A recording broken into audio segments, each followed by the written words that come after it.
Welcome to The Explainer. We're jumping right in today because we are looking at a really fascinating legislative framework. It's essentially designed as a behavioral trap to force politicians to do their jobs. Look, it's an open secret in Washington, right? Both Republican and Democrat elected federal representatives use budget deficits to their advantage, and yet simultaneously, they're always complaining that this exact behavior is harming the United States. It begs the question, do they actually have the ability to end this cycle? Well, we're going to look at the Regular Order and Accountability Act. It's a proposed drafting framework that tries to answer that exact question. It's a compromise explicitly designed to end those government shutdowns that close our national parks and delay our flights, and finally get rid of those massive, open-ended continuing resolutions. So here's the ultimate political question. Is it actually possible to legally outdesign congressional gridlock? Can we just ban government shutdowns forever? We all know the current status quo, right? It's just constant brinkmanship, shutdown threats, and last-minute panic. But this framework asks if we can legally take shutdowns off the table entirely, while still making sure lawmakers have a really compelling reason to actually negotiate. As you'll see, it is a literal masterclass in institutional design, using some very strategic carrots and heavily weighted sticks to completely alter political behavior. But before we get into the solution, we've got to define the core problem plaguing Washington right now, and that is omnibus packaging. You know the drill. It's the chaotic bundling of funding for the entire federal government into one massive, unreadable bill. Instead of actually debating the merits of individual departments, everything gets crammed into a single take-it-or-leave-it package. The framework we're looking at today includes a strict no omnibus packaging provision. It literally mandates that all 12 regular appropriations bills must be considered and voted on individually in both chambers. So no more hiding controversial spending inside a giant must-pass megabill. This would be a massive shift. Instead of our current reality, which is just constant shutdown cliffs and giant omnibus packages, the goal here is a clean 12-bill process with literally zero threat of a government shutdown. The whole idea is to restore those individual appropriations bills as the standard operating procedure in Congress, giving each area of government spending its own independent scrutiny. All right, let's move right into Title I of this framework, removing the cliff. So under Section 101, if any of the 12 regular appropriations bills aren't enacted by the October 1st deadline, funding for the affected agencies just continues automatically at the prior fiscal year's levels. It's an automatic continuing resolution, or auto-CR. By triggering this automatic backup plan, the threat of a lapse in appropriations is totally wiped out. And no lapse means no shutdown is possible, period. But taking that cliff away creates a pretty fascinating dilemma. Think about it. Without the absolute panic of a looming shutdown, what incentive does Congress have to ever negotiate a new budget? I mean, if the money just keeps flowing at last year's levels on autopilot, wouldn't lawmakers just walk away from the table to avoid taking tough votes? Well, that exact lack of incentive is the loophole this framework anticipates and aggressively tries to close. And that brings us to Title II, the forcing mechanisms, or the sticks.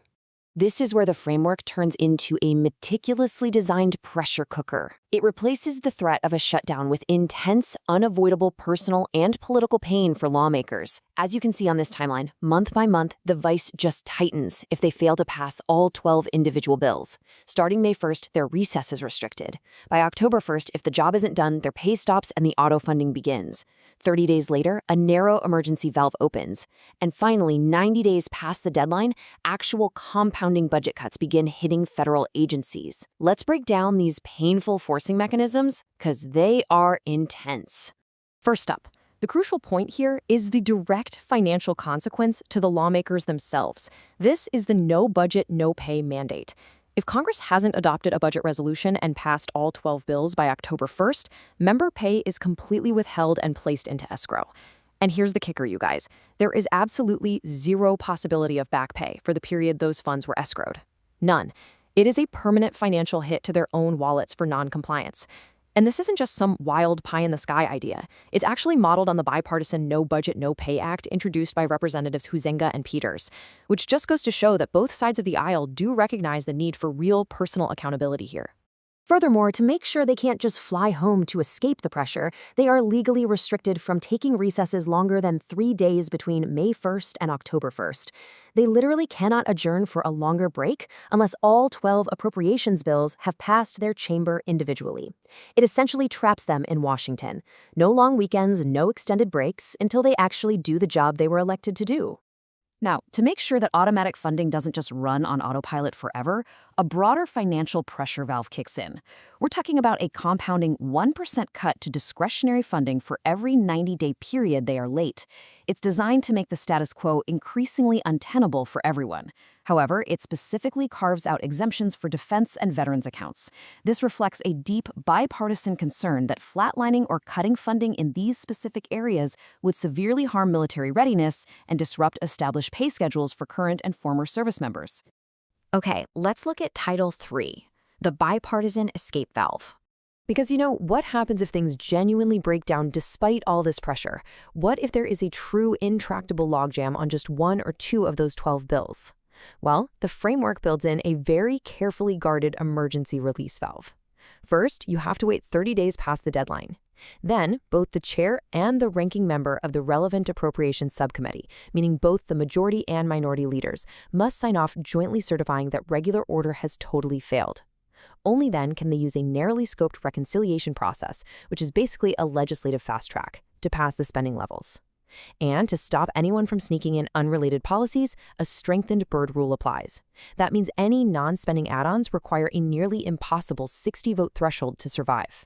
And to guarantee this emergency fallback doesn't just turn into a permanent loophole that replaces standard negotiation, the framework implements some incredibly strict caps.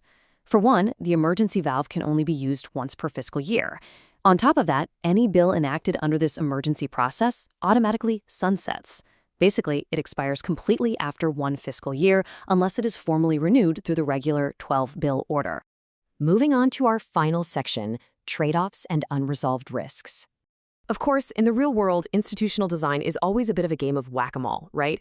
No framework is totally bulletproof, and this one introduces a few new vulnerabilities. First, there's a flat funding risk. While defense is exempt, other agencies needing funding increases for mandatory pay raises or new programs are absolutely going to stall out under the automatic continuing resolution. Second, there's a potential certification bottleneck. The requirement for bipartisan leaders to jointly trigger the escape valve could itself become a massive choke point if their relationship just completely breaks down. And finally, there's the very real risk of escalating cuts being used as leverage.